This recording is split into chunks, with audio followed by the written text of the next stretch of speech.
I was diagnosed with an incurable cancer of the central nervous system called neuroblastoma stage 4. Doctor said no chance of survival, take your boy home and allow him to live the next few months with his family because there's nothing that we can do. But like everybody in this room, we all have choices, and the choices that we make each and every day can reshape and remold and redefine our future. My mum asked one question. I don't want to know what the chances are of my son dying is. I just want to know what the chances are of my son surviving is. The doctors gave me a 96% death rate. They said, go home.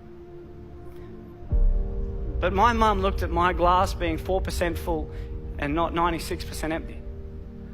But the next day, a doctor came in from America. He said, we're trialing a drug. It's called DTIC. Never been trialed on humans before, only on animals. We're going to trial it on 25 kids. And I truly believe that outside of love, hope is the most powerful word in the English dictionary.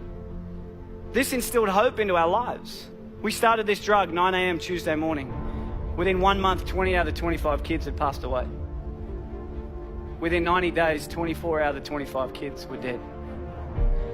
My mum, she would sit there and she would watch a doctor come in and zip up a body bag and wheel them out because of the same drug that she chose to put me on. I say to people all around the world that I'm one of the lucky ones. But I never say I'm one of the lucky ones because I'm still alive.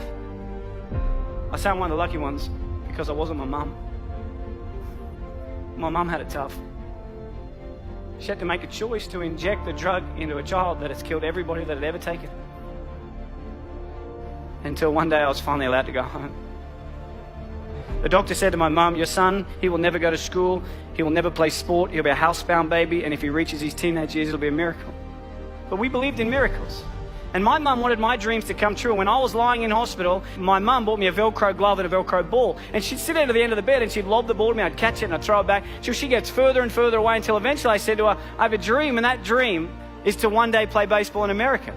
And people laughed at me. Nobody in your life will tell you what you can do. They'll only ever tell you what you can't do. My dream was to play baseball in America, and I wanted to do everything in my power to make sure that happened. And there was a lot of hiccups along the way. I had my first heart attack when I was 12. I had glandular fever, I had bacterial meningitis. But people kept telling me I wouldn't do it. So it made me work really hard to make sure I could do it. I was lucky enough at the age of 17 to sign a contract and live in America and play baseball. But as you know, life is like a roller coaster. You can get to a pinnacle point in your life and it can get taken away from you in a heartbeat.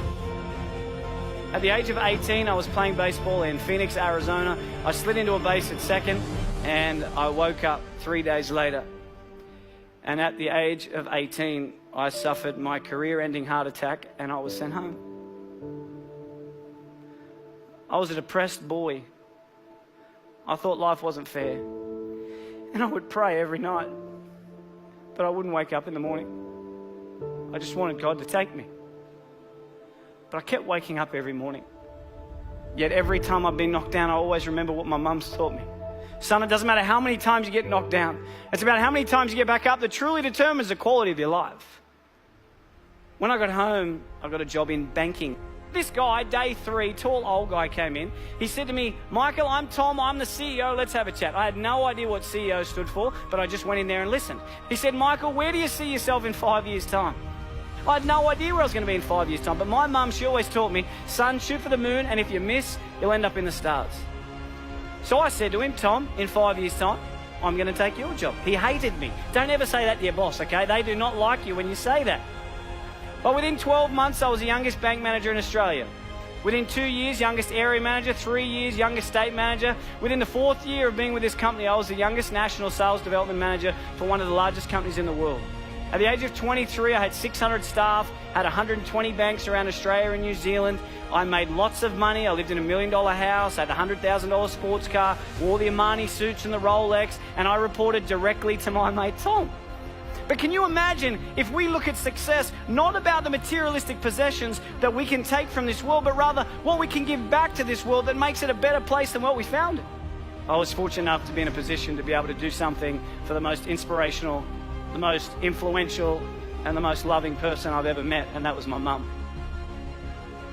On June 16 last year, I was lucky enough to put a pink ribbon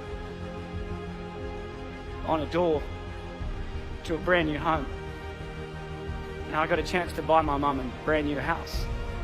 to be able to give back to someone that has sacrificed so much for me is without a doubt the greatest gift. It puts a smile on my face knowing that I've been able to help her. And when I was 7, I heard through the curtains the doctor say to my mum, he will never go to sport, he will never play baseball, he will never ever go to school, and if he reaches his teenage years it'll be a miracle. And my mum, she walked out, and I said to her as if I didn't hear, what did the doctor say? And she said, everything's going to be okay, son. When I was 12, I had a heart attack, and the doctor said to my mum, he will never play sport again. She walked out, and I said, what did he say? And she said, everything's going to be okay, son. And earlier this year, I finally got a chance to return the favour.